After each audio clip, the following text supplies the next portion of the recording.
Now it's time to welcome our next guest, Mark Falter. Mark is the founder and president of Mid-American Wealth Advisory Group in Kansas City, Missouri, and has over 30 years of experience at helping people achieve their retirement goals. He's also host of the popular call-in radio show, The Retirement Income Doctor, and a specialist in income-based financial strategies. Mark, as a friend of the income generation, welcome back to the show. It's good to have you. Thanks for having me, Dave. So you heard Logan Motoshami just in the interview a few minutes ago talking about inflation. He was kind of agreeing with me that we're in a different norm now, maybe of low inflation. Where do you stand on this whole inflation thing? There's so many economists that would disagree with me and Logan that think inflation's going to take off. What's your stance? I still think that inflation is going to go up. The cost of goods and services is at an all-time high as far as what we're paying for them.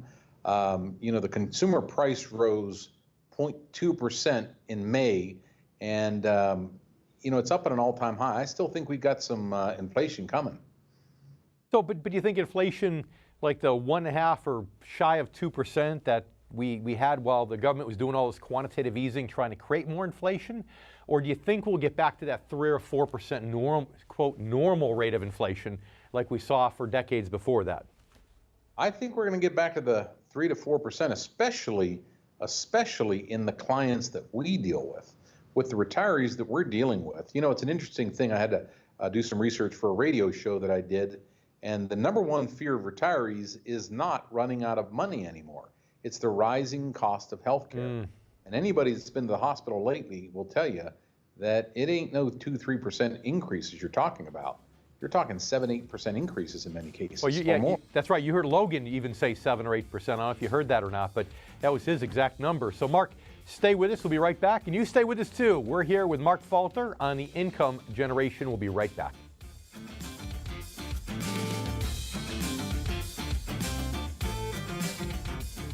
And we're back here with Mark Falter, president of Mid-American Wealth Advisory in Kansas City, Missouri. I believe that's the proper way to pronounce it, isn't it, Missouri? Close enough.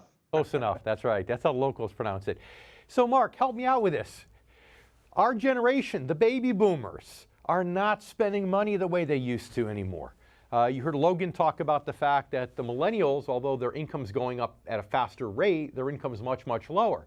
So if we're the highest income earners and we're not spending anymore the way we used to, how are we going to manufacture inflation? Help me get over this demographic hump that I seem to be stuck on. Well, if you look at American businesses right now, they're paying some of the highest prices for raw materials since 2011. Heck, I grew up in Pittsburgh, Pennsylvania, and back in the day when I was there, it was a steel town. And, the price we're paying for steel, especially with the tariffs and so forth, is one of the highest in 7 years. So I still think it's on the rise. So you think that so far these increasing costs have been held at bay by these companies where they've been just absorbing it, but you think that's not going to last forever. Eventually they're going to pass that on the consumer. I do believe, yeah. But what if the consumer just starts spending even less then? What does that do? If consumers start spending even less, I guess it could have a slight reversal. But it's bringing it back to everyday reality. I'm in the process of shopping for a different vehicle. And it hadn't been too long ago I had to buy another vehicle. And let me tell you, again, they're not inflating at no 3 or 4%. Yeah, and the things that the retirees are spending money on are all inflatable items. They don't have most of their money going into house payments and car payments and things that don't inflate. You really think that it's our clients, retirees or people approaching retirement, that are truly getting hit the worst? Oh, for sure. Yeah, we heard us talk about just regular lifestyle inflation. The fact that the first 2 years of retirement, people tend to spend the most. I mean, do you see that with your clients? I mean, are your clients coming to you concerned about inflation, or have you found that they've been more complacent because inflation over the last decade or so hasn't been what it had been previously? I have found that they are more complacent until they get a couple of years in retirement. And, going back to when they were working, when they were 40 and 50, they had 40% of their money going into their house payment. They had another 15% going into car payments. And these things don't inflate. Now, all of a sudden, these things are paid off.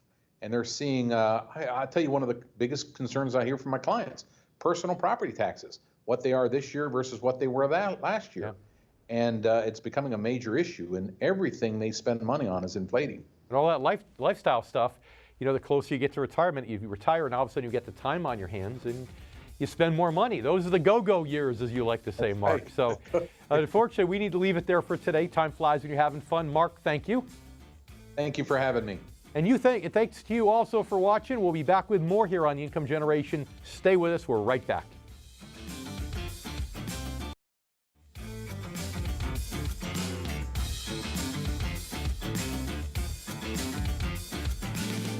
I'd like to thank both of our guests for joining us for another episode of The Income Generation. I'd also like to thank you, our new and returning viewers. You know, it's interesting that one of the hottest discussions in the financial world so far this year has been about something that hasn't really happened yet, at least not quite yet. Yes, the inflation rate is finally higher than the 2% benchmark the Fed cited when it finally began raising short-term interest rates 3 years ago. But at 2.9%, it's still well below the historic average. And its reluctance to rise higher might just be a sign that this supposedly booming economy isn't really as strong or stable as other indicators like jobs and GDP growth would seem to suggest.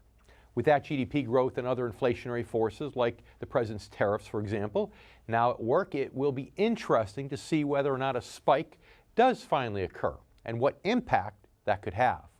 In a best-case scenario, the economy will absorb it and growth will continue. In a worst-case scenario, demand will shrink, production will slow, and the profits that Wall Street has been banking on to justify the sky-high stock market levels simply won't materialize. Of course, that could also happen if inflation remains stagnant and the Fed forges ahead with more interest rate hikes regardless of that. The bottom line is that everyday investors, particularly those at or near retirement age, need to understand and prepare for these possibilities. In the short term, that means making sure your assets are adequately protected from a significant loss in the next major market correction.